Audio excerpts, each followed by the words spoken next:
जो मैच खेला गया अर्जेंटाइन और मिस्र के दरमियान, उसकी कोई और मिसाल नहीं मिलती। फर्स्ट हाफ हुआ, आराम से खुशियां मना रहे थे मिस्र के फैंस। मुस्तफ़ा ज़िको बड़े अच्छे प्लेयर हैं इजिप्ट के, उन्होंने पहला गोल किया लेकिन वो फाउल करार दे दिया गया। सदर डोनाल्ड ट्रंप ने कॉल की फीफा के प्रेसिडेंट को, उनसे रिक्वेस्ट की कि एक दफ़ा आप इसे रिव्यू कर लें।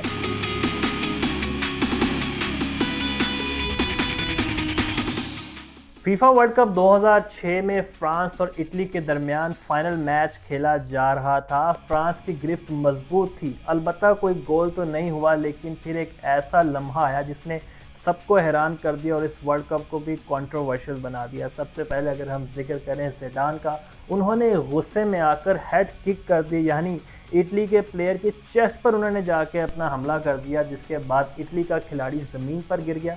रेफरी ने रेड कार्ड दिखाया ज़िडान को और फिर ज़िडान को बाहर जाना पड़ा।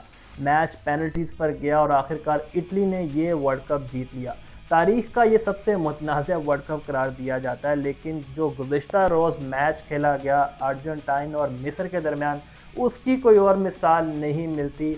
ठीक ठाक तरीके से मिस्र की टीम जीत रही थी। इब्राहिम ने पहला गोल किया, लग रहा था कि तारीख का बहुत बड़ा अपसेट होने जा रहा है। उसके बाद मेसी को एक फ्री किक मिली, यानी फ्री पेनल्टी किक, जो उन्होंने मिस कर दी और ये मेसी के फैंस के लिए बहुत बड़ा अपसेट है, क्योंकि इस वर्ल्ड कप में दूसरी दफ़ा मेसी ने पेनल्टी किक मिस की है। उसके बाद फर्स्ट हाफ हुआ, आराम से खुशियां मना रहे थे मिस्र के फैंस। फर्स्ट हाफ के बाद मुस्तफ़ा ज़िको बड़े अच्छे प्लेयर हैं इजिप्ट के, उन्होंने पहला गोल किया लेकिन वो फाउल करार दे दिया गया कि मिस्री खिलाड़ी ने कहीं ना कहीं अर्जेंटाइन के प्लेयर को गिराने की कोशिश की है। उसके बाद फिर से मुस्तफ़ा ने एक और गोल किया लेकिन वो गोल इस बार सही दे दिया गया। उसके बाद अर्जेंटाइन ने ऐसा कमबैक किया कि 3 गोल कर दिए, वो भी आखिरी के 10 मिनट्स में। लेकिन कंट्रोवर्सीज वहाँ इसलिए बन रही हैं क्योंकि जिनका ताल्लुक रेफरी का फ्रांस से है, उन्होंने वीआर सिस्टम वहाँ पे फैसिलिटेट नहीं किया मिस्र की टीम को, यानी वर्चुअल असिस्टेंट।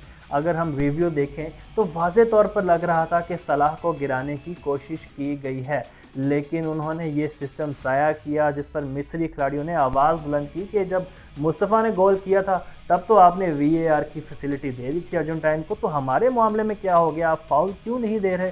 जिस पर जो शायकीन थे मिस्र के, उन्होंने भी बहुत सी आवाज़ें बुलंद की। इवन के मिस्र के जो हेड कोच थे उनको येलो कार्ड दिखा दिया गया। मतलब तारीख में पहली दफ़ा हमने देखा है कि हेड कोच को भी येलो कार्ड दिखा दिया गया, क्योंकि वो बहुत सेख्फा थे, बहुत गुस्से में थे और वो मेसी की तरफ भी इशारे कर रहे थे कि ये मैच रिग्ड है। बहरहाल जी, ये मैच तो बहुत मुतनाज़ हो चुका है। आप देखते हैं इसके आउटकम्स क्या निकलते हैं।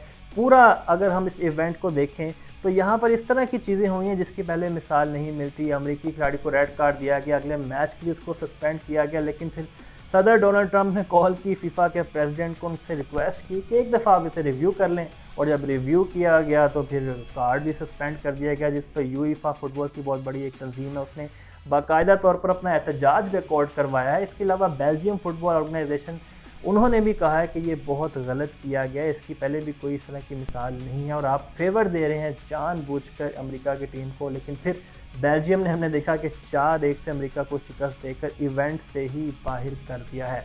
बहरहाल जी, जो मैच था मिस्र और अर्जेंटाइन का, इसमें क्लियरली नज़र आ रहा था कि फेवर दी गई है अर्जेंटाइन को। और मेसी, जिनको बना बना के गोल दिए जाते हैं, जिन्होंने तकरीबन 9 गोल तो ऑलमोस्ट कर लिए हैं, लेकिन उनके जो गोल थे वो इतने ख़ास नहीं थे। जिस तरह रोनाल्डो गोल करते हैं, एर्लिंग हॉलैंड गोल करते हैं, जिस तरह बेल्जियम के खिलाड़ियों की हम बात कर रहे हैं, केविन डी ब्रुयने, लुकाकू, वो लेवल अभी तक मेसी का नज़र नहीं आया।